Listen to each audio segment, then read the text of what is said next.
Ready to demystify the stock market? Let's dive in. When you buy a stock, you're buying a tiny piece of a company.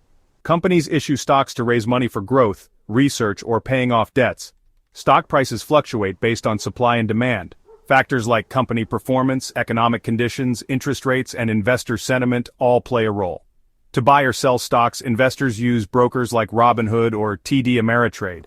Trades happen almost instantly during market hours.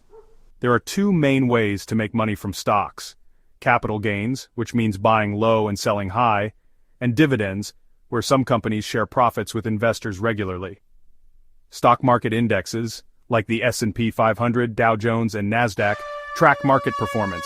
They represent groups of stocks and help investors gauge the market's health.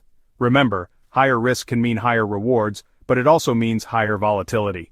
Diversifying your portfolio by owning multiple stocks can help reduce risk. Got questions about investing strategies or specific stock market concepts? Drop them in the comments below. Happy investing!